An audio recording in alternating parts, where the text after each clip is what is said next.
बंधु श्री अरिहंत पर बीते राघवी ज्ञान वर्णुवार भाविना जग जीवन हित जान। जय बोला नित्यानंद सिद्ध परमेश्वरी भगवान की, जो देवादिदेव बोले कुतुनाथ भगवान की, परम पूज्य देव तपस्या जैसे संदेश आगे चिकुदेव की, परम पूज्य आरिका श्रीमती माता जी की, आरिका संघ की, जिनवाणी माता की, श्रीमद जैन धर्म की, माता जी के चरणों में वंदना भी करते हुए, चरणों के चरणों में इच्छा भी करते हुए आगों के शब्दों को आपके समक्ष रखते हैं। तो अभी तक हमने क्या क्या देख लिया है? आश्रव भावना देख ली, संवर भावना देख ली। कर्मों के आने के द्वार को आश्रव कहते हैं और जो आने का द्वार है उसको बंद करना क्या कहते हैं? संवर कहते हैं। तो कर्म अगर निरंतर आते रहेंगे तो हमारे लिए कुछ भी लाभकारी नहीं होगा। पहले तो कर्मों को आना रोकना पड़ेगा। जब वो आते हुए रुकेंगे तो हमारे आगे की जो क्रिया है वो सफल हो पाएगी। तो कहते हैं कि जिस संसार का कारण जो बीज है, कौन है वो बीज? कर्म। क्या कौन है? कर्म। तो जो संसार का बीज, कारण का जो बीज है, उस कर्म को क्या करते हैं? जड़ जाते हैं। उसे क्या कहते हैं? निर्जरा। क्या कहते हैं? जो कर्मों का झड़ना। अब आश्रम हो गया, संवर हो गया, अब हमने कर्मों को आना रोक दिया है। जैसे नाव में क्या कर दिया है? पानी भर गया है, अब नया पानी आने के लिए उस छेद को क्या कर दिया है? बंद कर दिया है। अब पानी नहीं आएगा। लेकिन जो नाव में पानी भर गया है उसे तो हमें बाहर निकालना पड़ेगा। तो हमें उसी प्रकार से, तो वो हुआ निर्जरा।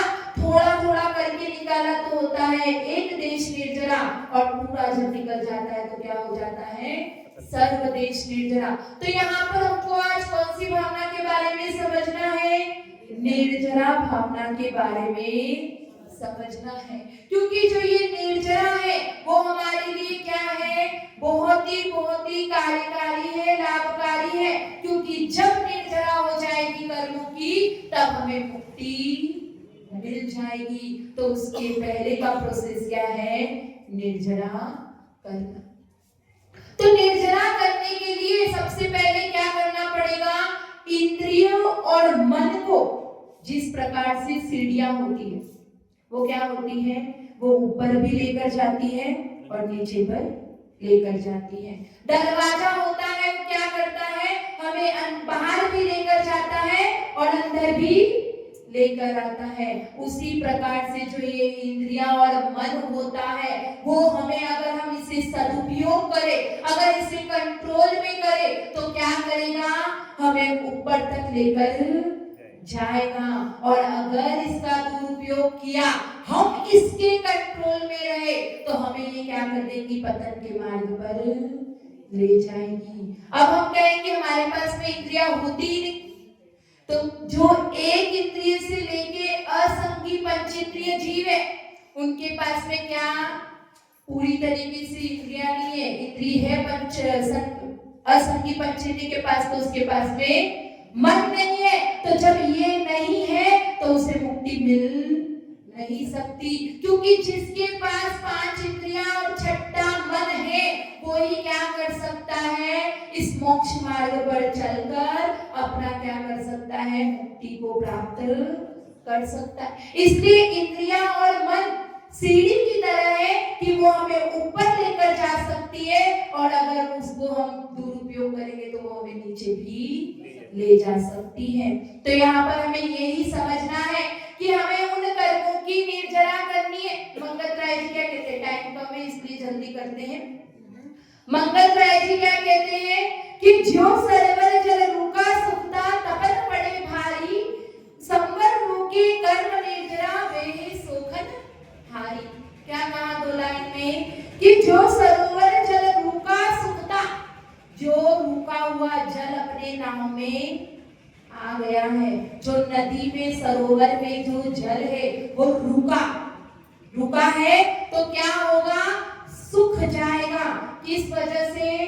तपन पड़े भारी, तो जब सूर्य की गर्मी आएगी, जब धूप लगेगी तो रुका हुआ जल क्या हो जाएगा? सूख जाएगा। तो संवर रोके कर्म निर्जरा, वे ही सोखन हारी। तो उसी प्रकार से कर्मों का संवर होगा, कर्म आना रुकेंगे तो जो रुके हुए कर्म है वो क्या हो जाएंगे? सूख जाएंगे, उनकी निर्जरा होगी। फिर आगे बोल रहे हैं, उदय भोग सविपाक समय पक जाए, आम डाली दूजी है अविपाक पकावे, पान विषय माली। क्या समझ आया? वापस पढ़ती हूँ। उदय भोग सविपाक समय पक जाए, आम डाली दूजी है अविपाक पकावे, पान विषय माली। दो प्रकार की निर्जरा के बारे में बताया है। एक तो बताया है सविपाक निर्जरा, दूसरा बताया है अविपाक निर्जरा।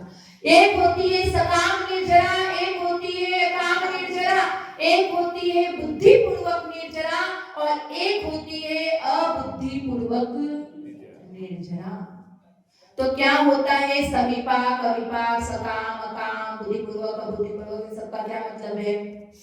जैसे कि जो देखो, सबसे पहले तो अपन इसको करते हैं कि सविपाक, अकाम और अबुद्धिपूर्वक, ये तीनों क्या है? पर्यायवाची, एकार्थवाची, तीनों का मतलब एक है। उसके बाद चलो अविपाक, सकाम और बुद्धिपूर्वक, इन तीनों का अर्थ एक है। तो अब समझते हैं सविपाक और अविपाक। सविपाक का मतलब होता है जिस प्रकार से आम पेड़ों पे लगे हैं, ठीक है, आम पेड़ पर लगा है और अपना समय वहीं पर रहा और अपना समय आने पर वो आम क्या हो गया? उस डाल पर पक गया, उसको क्या लगा और समय आने पे पका तो वो क्या हो गई? सविपाक निर्जरा। दूसरी प्रकार की निर्जरा होती है अविपाक। उसका मतलब क्या?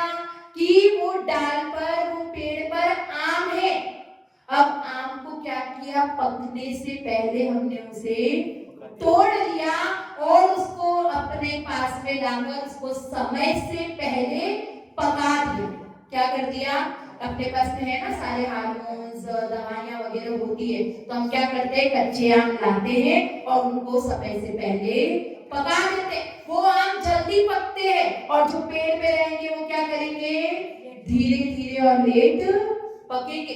तो जो जल्दी पकता है वो अविपाक निर्जरा और जो समय आने पर पक जाता है और खिल जाता है वो सविपाक निर्जरा होती है। और जो समय से पहले पकाकर खिलाया जाता है उसको अविपाक निर्जरा कहते हैं। और सविपाक को ही अकाम निर्जरा मतलब बिना काम की निर्जरा, जो हमारे लिए कुछ भी फायदा नहीं करती है। निर्जरा तो हो रही है लेकिन हमारे लिए कुछ भी फायदेमंद नहीं है। और सकाम निर्जरा क्या होती है? जो हमारे काम से सही काम की है, हमारे लिए फायदा करती है। बुद्धिपूर्वक कोई कार्य करोगे तो क्या होगा? उसका हमें फल मिलेगा। और अबुद्धिपूर्वक तो क्या हो रहा है? प्रति समय कर्मों की निर्जरा तो हो ही नहीं है। देखो, प्रति समय कर्मों का आश्रम होता है। एक समय प्रबद्ध कर्म कांड में पढ़ा है जिसने, एक समय प्रबद्ध कर्म का आश्रम होता है और एक समय प्रबद्ध कर्म का क्या होती है? निर्जरा होती है। और 1.5 गुण हानि अपने स्टॉक में रहता है। वरना ऐसा मत समझना आया गया तो हम मुक्त क्यों नहीं होते? हमारे पास में स्टॉक में भी रहता है। तो जो कर्म हमारे एक समय प्रबद्ध आते हैं उतनी निर्जरा होती है तो भी हमारे लिए कुछ भी फायदा कार्यकारी वो है ही, क्योंकि अनादिकाल से ये चलता आ रहा है। कर्मों का ग्रहण कर रहे हैं, कर्मों का समय आने पर उदय में आते हैं, फल देते हैं और निर्जरा हो जाती है। लेकिन वो निर्जरा हमारे लिए कार्यकारी नहीं है। तो क्या देख रहे हैं आगे की लाइन में? पहली सबके होए नहीं कछु कुछ सरे काम तेरा। जो पहली निर्जरा है वो सबकी होती है। कौन सी? सविपाक निर्जरा। इससे तेरा कुछ भी काम सार्थक होने वाला नहीं है। दूजी करे जो उद्यम करके मिटे जगत फेरा। अगर दूसरी प्रकार की निर्जरा करोगे तो उसके लिए क्या करना पड़ता है? उद्यम करना पड़ता है, पुरुषार्थ करना पड़ता है। अगर उसको करना है तो क्या करना पड़ेगा? उस प्रकार की निर्जरा करनी है तो क्या करना पड़ेगा? तप करना पड़ेगा। तपसा निर्जरा च। तप के द्वारा जो निर्जरा की जाती है, क्योंकि तपस्या से क्या होता है? समय से पहले उन कर्मों को क्या किया जाता है? पकाया जाता है, उदय में लाया जाता है, और उसका फल भी हमें भोगना बहुत बहुत बहुत ही लाइट पड़ता है। वो कर्म उतने फल देते नहीं है। उसकी स्थिति घटाने के साथ साथ में उसका अनुभाग भी क्या करते हैं? हम घटाते हैं, और फिर वो जब कर्म उदय में आते हैं तो बिना फल दिए निर्जरा को प्राप्त हो जाते हैं। और ये कर्म जो नॉर्मली हो रहा है उससे असंख्यात गुना ज्यादा होता है। और फिर ज्यादा निर्जरा होगी तो क्या होगा? हम इस संसार से जल्दी से मुक्त हो जाएंगे। तो यहाँ पे आचार्य देव कह रहे हैं कि जो अविपाक निर्जरा होती है वो ही कार्यकारी है। क्योंकि जिस प्रकार से अगर खेत में अनाज चाहिए तो खेत को क्या करना पड़ेगा? तपना पड़ेगा। अगर रोटी पकी हुई चाहिए तो रोटी को तवे पर तपना पड़ेगा। उसी प्रकार से हमें क्या करना पड़ेगा? जब सोना चमकता है, सोने में अगर चमक लानी है तो उस सोने को क्या करना पड़ेगा? तपना पड़ेगा। जब उस पर सोना ताप दिया जाएगा तभी वो सोना क्या होगा? तपेगा। उसी प्रकार से जिस प्रकार से अगर आप स्वर्ण पाषाण को, एक व्यक्ति को क्या हुआ? स्वर्ण पाषाण मिला, और वो उसे लेकर गया बाजार में और उसको बेचने निकला, तो कोई किसी ने भी उसकी उचित मूल्य उसको नहीं बताया। सब उसको कम रेट मिट्टी के भाव बता रहे थे। तो फिर वो घर आया, उसने क्या किया? उसको 14 ताव देकर शुद्ध किया। अब बेचने निकला तो क्या हुआ कि उसको उसका उतनी रेट नहीं मिल रही थी जितनी मिलनी चाहिए थी। फिर वापस घर आया और अब इस बार उसने क्या किया? 16 ताव देकर उस सोने को चमकाया, और फिर जब बेचने निकला तो उसको उसका उचित मूल्य मिल गया। उसी प्रकार से अगर सोने को चमकना है तो क्या करना पड़ेगा? तपना पड़ेगा। उसी प्रकार से अपने इस शरीर को अगर हमें आत्मा को चमकाना है तो इस शरीर को तपना पड़ेगा। और वो भी इस शरीर को तपाना किससे पड़ेगा? 16 ताव से। और वो 16 ताव क्या है?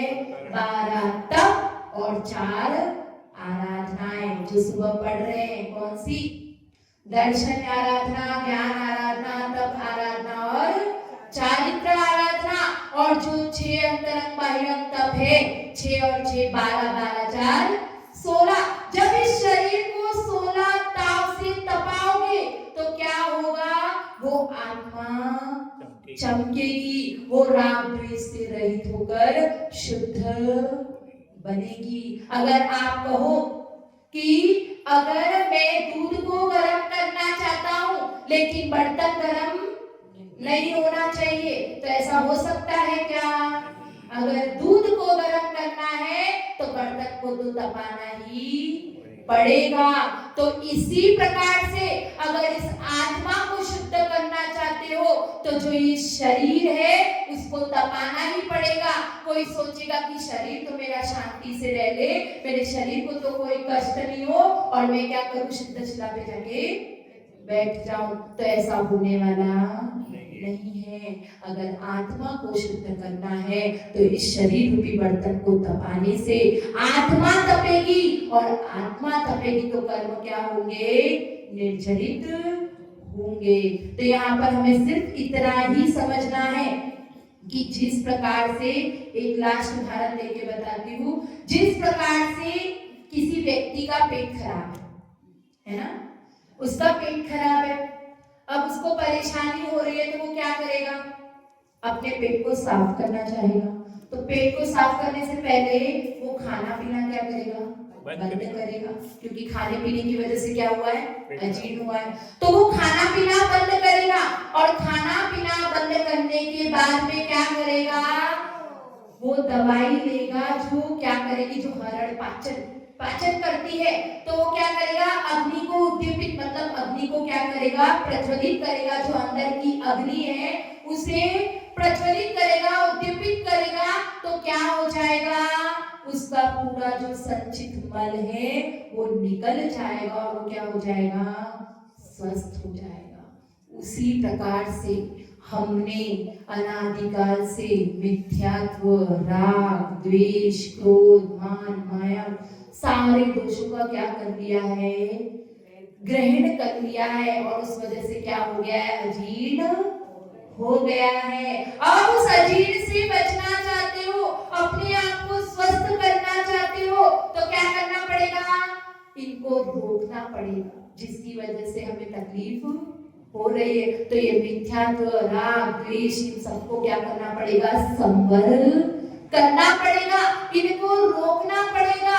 और उसके बाद में साम्य भाव, मतलब समता भाव को धारण करके, जो जिन वचन रूपी जो बातें हैं, जो शास्त्रों में ध्यान वगैरह बता रखे हैं, जो ग्रहण करना है, उन वचनों को सुनकर और ध्यान रूपी अग्नि के द्वारा उसको क्या करना पड़ेगा?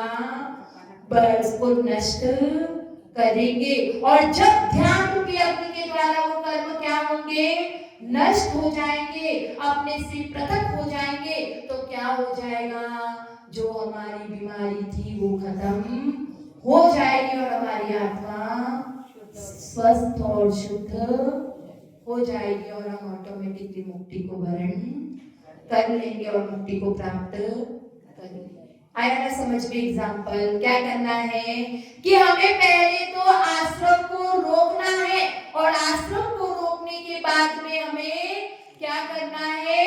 तप करना है, संवर करना है, संवर के बाद में तप करना है, और तप से क्या होगी?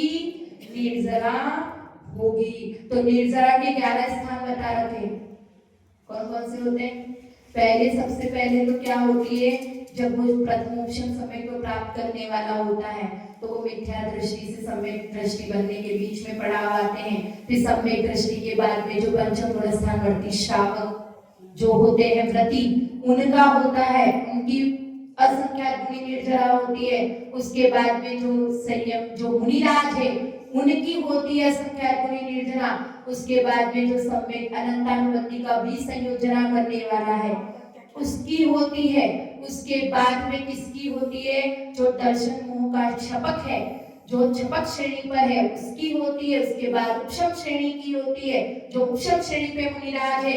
उसके बाद में किसकी होती है? उपशम श्रेणी के बाद में क्षीण मोह की, जो 12वें गुण स्थान वर्ती है, उनकी होती है। उसके बाद में जिनकी जो अरिहंत प्रभु है उनकी होती। तो ऐसे करते करते असंख्यात गुणी निर्जरा होती जाती है। तो जैसे जैसे हम अपने जीवन में व्रतों को धारण करेंगे, समिति को धारण करेंगे, तो धीरे धीरे हमारी भी क्या होगी? कर्मों की निर्जरा होगी। लास्ट की 2 लाइन रह गई है।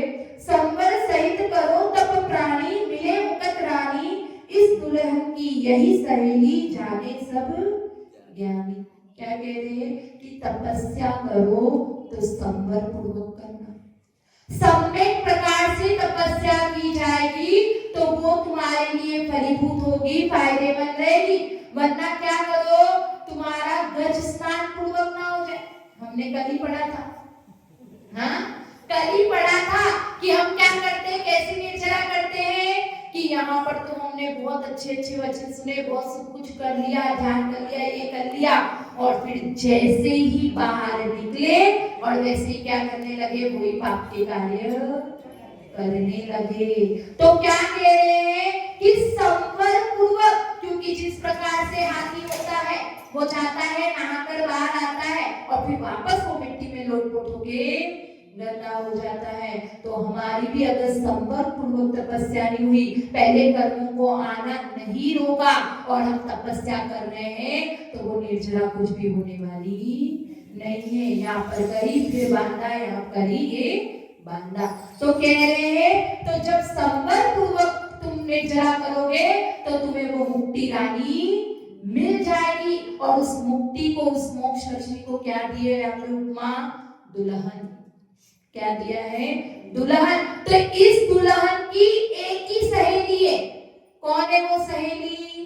तुम्हें अगर मुक्ति रूपी मोक्ष लक्ष्मी बनना है, मोक्ष लक्ष्मी चाहिए, तो उसके लिए तुम्हें क्या करना पड़ेगा? निर्जरा को करना पड़ेगा। और ये सब ज्ञानी जानते हैं। तो इस प्रकार की हम निर्जरा करें, संबंध पूर्वक निर्जरा करें, सम्यक प्रकार से निर्जरा करें और 4 आराधनाओं को धारण करके 12 तप को यथा योग्य कर अपने जीवन को उत्थान की ओर ले जाएं। जय बोलो आज श्री सुंदर सागर जी की देवी की, परम प्रचारिका श्रीमती माता जी की।